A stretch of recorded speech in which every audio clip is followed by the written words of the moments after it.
Hello, I'm Randall Borden. I'm an attorney. I'm here to talk to you about family law. So I'd like to talk about why you need an attorney. First off, you don't want to do this yourself. If you're going through a nasty contested divorce or a child custody or even calculation for how much child support is the proper amount, you are very much involved in the case, and frankly you don't have perspective, or you're too involved in the case and you don't have the right ability to think about it in a rational fashion. How much should you fight? When should you fight? When should you give in? When have you actually won? Even though it doesn't seem like winning, when did you begin it? It's critical that you know when you've started it. For example, the claim for child support only goes back to the day of filing.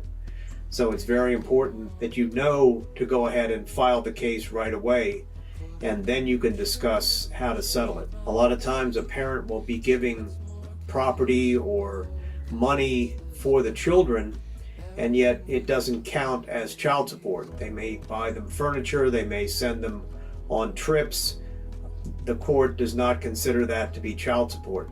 So things like that you need to know. Also, if you get into division of property, a house or a pension plan, that can get very complicated. If you have a retirement fund and it was started before the marriage, then the fund is part marital and part separate, and you will need to know how to divide that out so that your spouse has a claim only to part of that. In the same way, if you have a house, when did you buy the house? Where did you get the money for the down payment?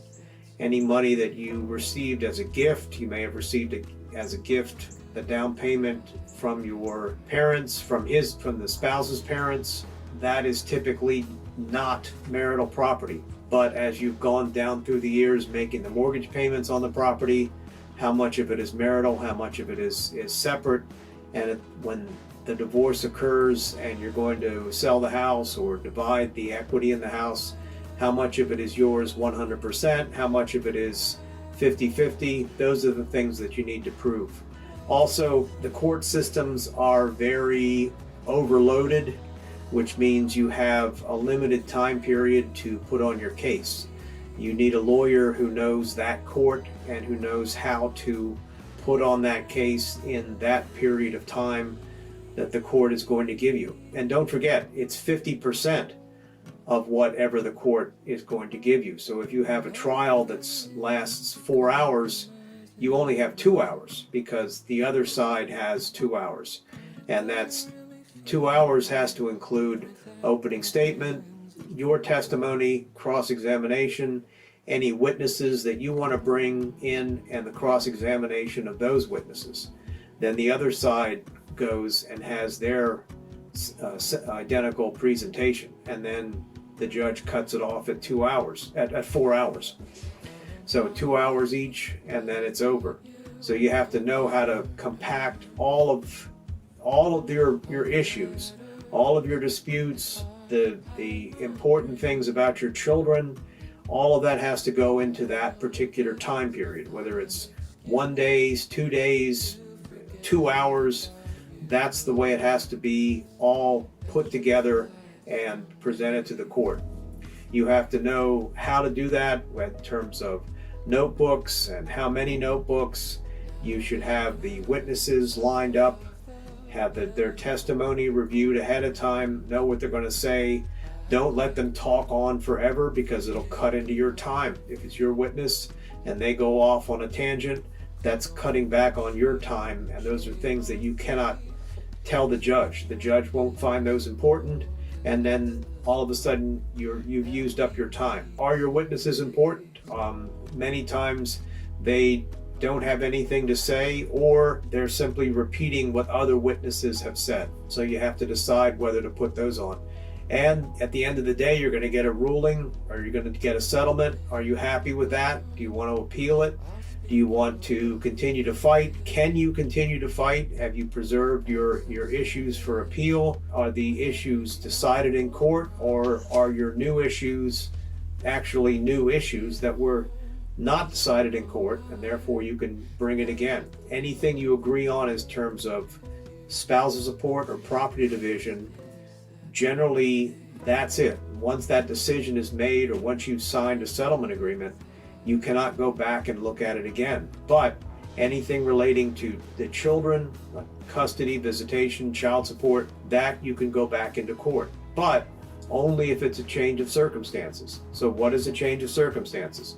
Those are the things that if you want to represent yourself, that's what you'd better know, because if you file in court and you don't have a change of circumstances, the judge will likely hit you with attorney's fees, so you'll be paying the attorney's fees for the other side. If you want to save money, if you want to do it yourself, if you want to start it yourself, well, at what point do you hire a lawyer? Don't wait till it's too late. You run out of time. You would typically you file it, you go in for a scheduling conference where you pick the next date for the trial. There are a number of deadlines that measure back from the scheduling conference, and the lawyer should know what those deadlines are, and are they hard deadlines, are they soft deadlines? They're deadlines that have deadlines, which sounds, so typically the scheduling order might say, we're going to have the trial on this day.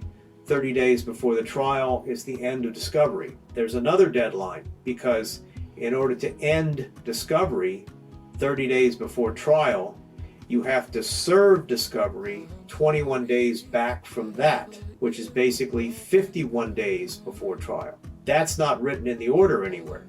So you have to serve discovery so that the other side should have completed it within outside the 30 days deadline to end discovery.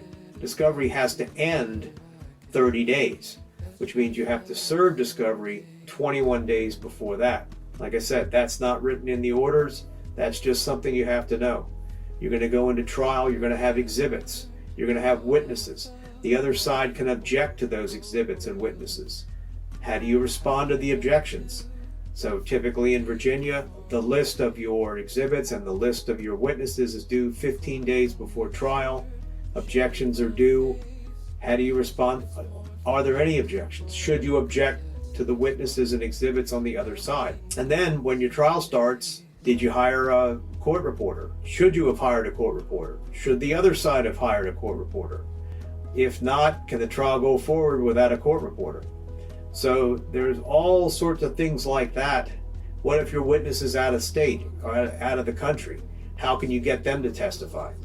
You have to set that up ahead of time. Each court is different. Sometimes each judge is different. Sometimes the judges want you to go through the technology department of the courthouse. Sometimes they just go through their own clerk. They just call in. Nowadays they can Zoom in or not. Do you have to file a motion to have the witness appear remotely? How far ahead do you have to file that? Why should the court allow the witness to appear remotely? Those are the things you have to know. You have to prepare a witness list. You have to prepare exhibit lists. They should be.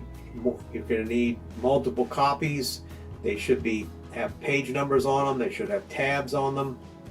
So all of those things are what you have to do if you decide to represent yourself. And of course, you have to know the law.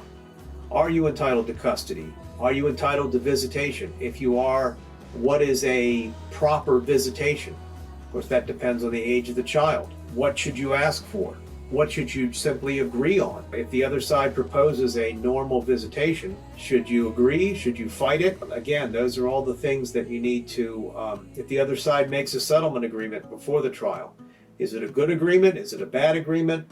Are there hidden portions of it that you don't know? All those things are traps for I'm not saying you have to go to law school to know all of those, but in addition to all of these procedures that I've just described, and they are procedures, in addition to all of that, you have to know what the law is. So what are the factors the court considers in dividing property, in child support, in spousal support? How does each of those factors, do they help you? Do they hurt you? How can you present that to the court so that the court gets remember, you've got a clock on your trial, a short time period to present that little particular piece of information to the court. Did you do it correctly? Does the other side object to your testimony or your witness's testimony? How do you respond if they object? I mean, I've seen it where a lawyer will object to everything when the other side is representing themselves. Just object, object, object, object, object. Even though the objections are not well founded, the lawyer knows that the person's there representing themselves. The lawyer knows that the person doesn't know what's a proper objection, what's an improper objection, and the lawyer can shut down a witness or even shut down you just by continuously making improper objections. When the other side starts testifying, what should you object to there? If they start talking about, well, my neighbor saw this or my neighbor told me that, well, that's typically what's called a hearsay objection. You didn't witness it yourself. Somebody told you it happened.